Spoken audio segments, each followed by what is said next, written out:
రాక్షసా సరిభీషణ వాళ్ళంతా ఎగిరి ఎగిరి ఎగిరి సంతోషపడుతున్నారు.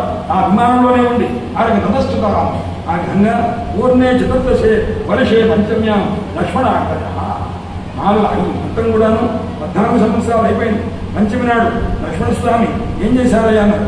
భరద్వాజ ఆశ్రమానికి వెళ్ళారు. ఆయనకి నమస్కారం చేశారు.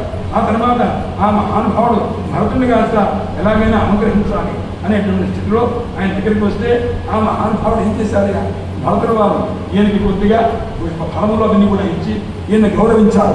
అంతే తప్ప అంతకుముందు భరతుడు చేసినటువంటి విజయం చేసి వచ్చారు కదా అని రామచంద్రమూర్తి ఎందు ముందు భరద్వాజుల వారు దివ్యమైన ఇంతమంది వచ్చారుగా అందరికీ దివ్యమైన భోజనాలు పెడతారని చెప్పి అంతకుముందు భరతుడు వచ్చినప్పుడు లాగా చేయలేదు. అందుచేత బ్రాహ్మణార్థ రక్షణ సర్వతాంస రావణైన హత భార్య అయ్యా ఈ రకంగా రావణ సంహారం చేశారు, ఇలా వచ్చాను ఇదంతా చెప్పారు. ఆ తర్వాత ఎక్కడికి వచ్చారయ్యా నిషాదరాజు గుహుడున్న చోటుకు వచ్చారు. ఆంజనేయ స్వామి వారు ఆ గుహుడి దగ్గరికి వెళ్ళారు. తర్వాత భరతుని దగ్గరికి వెళ్ళి ఆ రామచంద్రమూర్తి యొక్క ఆగమనాన్ని కాస్త సూచించారు. ప్రసన్నుడైపోయాడు. భరతుడు పరమానంద భరితుడయ్యాడు. వెంటనే ఆయనకి ఉపహారం కానుకలు ఇచ్చి వెంటనే దాతం ఆయన ప్రయత్నం చేశారు. నాయన నా కపికుంజరుడు మహానుభావుడు దూరం త్వరిత చాలా దూరం వెళ్ళాడు. వెళ్ళి ఆయనతో చెప్పేసరికి ఫలము నాశనం దాని తన తాపసం కర్మచారం ఆంజనేయ స్వామి వారు చెప్పారు. భరతుడి దగ్గరికి వెళ్ళి ఆయన మీ అన్నగారు వచ్చారు అన్ని సన్నిహితంలో ఉన్నారు అని చెప్పనేసరికి వెంటనే పాదుకైతే పురస్కరించా ప్రశాసంతం వసుంధర ఆ పాదుకల్ని ఏ పాదుకల్ని పెట్టుకొని ఇప్పటిదాకా ఆ శాసనంగా చేశారో పరిపాలించారో దాన్ని కాస్త పురస్కారంగా చేసుకొని మహానుభావుడు రామచంద్రమూర్తి దగ్గరికి వెళ్ళారు. అస్మిన్ ముహూర్తే భాద్రాత్మం రామేణ సంగత ఆయన ఇక్కడ నువ్వు కలవలసిందన్నారు.